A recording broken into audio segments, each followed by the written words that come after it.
Durag Wisdom here, folks, and welcome to Y2K 17.12. 12.12. I have the creature from the Black Lagoon hanging up behind me. I love the creature from the Black Lagoon, and I've had in recent years a very hard time watching the series of films, The Creature from the Black Lagoon, The Revenge of the Creature, and The Creature Walks Among Us, which is the tragic conclusion of that series. And it just kills me the way the humans treat this being, and it's very, very hard for me to watch. I mean, this was called a monster movie, and right now in our real lives, we're living a monster movie with the worst kind of a monster, a human monster. I find some of the most disturbing genres: the serial killers genre, the psychopath genre, the mad scientist, and right now we're in a monster movie. Well, here's my trusty Constitution again. I want to say a couple of final things about my favorite amendment, or one of my favorite amendments, the Second Amendment. You know, I wish that we had an amendment that allowed us to have a right to an education, because that way, if we decide to kill each other off, we could at least do it without ignorance. Because right now, most of us in this country are as ignorant as sin, and it's extremely sad. Well, the Second Amendment, I've been talking about that, and I just want everybody to know that basically we've been really actually practicing only one half of the Second Amendment. The only half of the Second Amendment that we practice is the right of the people to keep and bear arms shall not be infringed.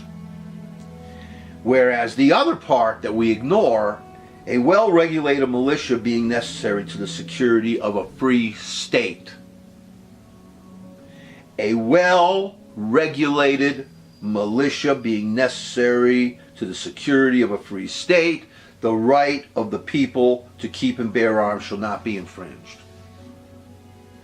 I mean, the main reason, or two reasons, that I'm considering purchasing firearms, and once I do that, I feel I've crossed over the line,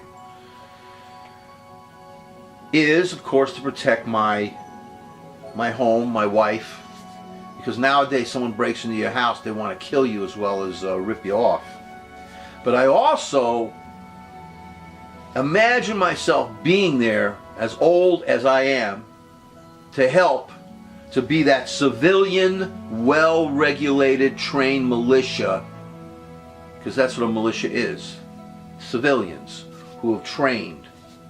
But I'm talking about legal, state-run, well-regulated, as the Constitution says. I would gladly go to 2-week basic training to train in the use of the particular weapon I would be storing. In my case, because I'm half blind, a shotgun, a couple of them. I also would go to a monthly meeting of the regulated, well-regulated state militia. Maybe go away a couple of weekends or one weekend to do, to brush up on our training. And in case the United States government is taken over by dictators and traitors, I keep asking myself the question, what's going to happen when he fires Mueller? What's going to happen when he decides, and his stinking party decides, to cancel voting? What is our red line? And how useful am I going to be when that red line is crossed? I feel extremely threatened by this creep. I don't delude myself. I don't say stuff like, well, he ain't going to cross over that line, and he ain't going to cross over this line.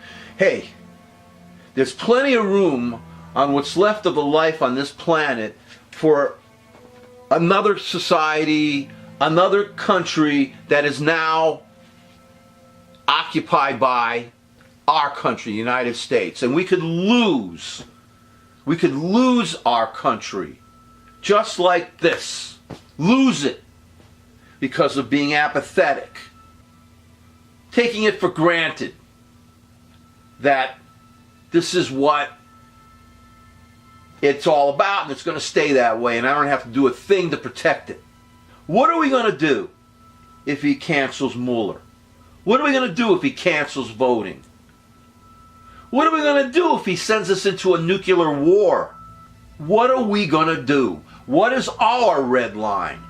So I believe that, unfortunately, the only thing that we understand about the Second Amendment is the second part of the sentence. To being allowed to keep and bear arms. Where the first part of it is we keep and bear those arms because in case our country is being taken over by dictators, we are there, civilians, as a well-regulated militia to protect our country, to protect our Constitution. When they were forming our country, the states didn't want a United States. They wanted their own states, their own countries. They didn't want a United States with a federal government. There had to be a lot of compromises.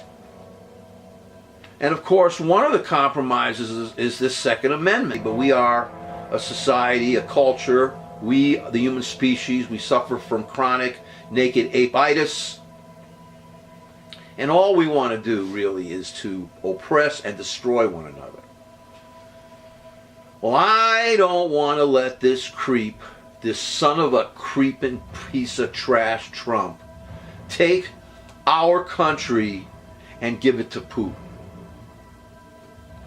Right now, I'm useless to the resistance if we go to a hot civil war. So one of my pledges is to make sure that I have firearms in my house in case they're needed, in case it's needed to protect my home and to protect this country. Up until that point, they're there and stored, maintained. And I'm really sorry to have to think this way.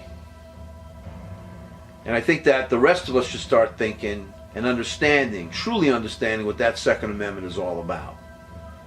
We are traumatized by being ruled by the British, by a monarchy.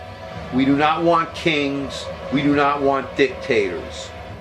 And this is one of the reasons why we're so fanatic about our guns, our weapons.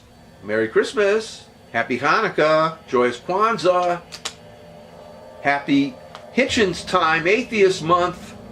Let's all get together and sing Kumbaya right before we stand across the line, the red line, and start shooting each other.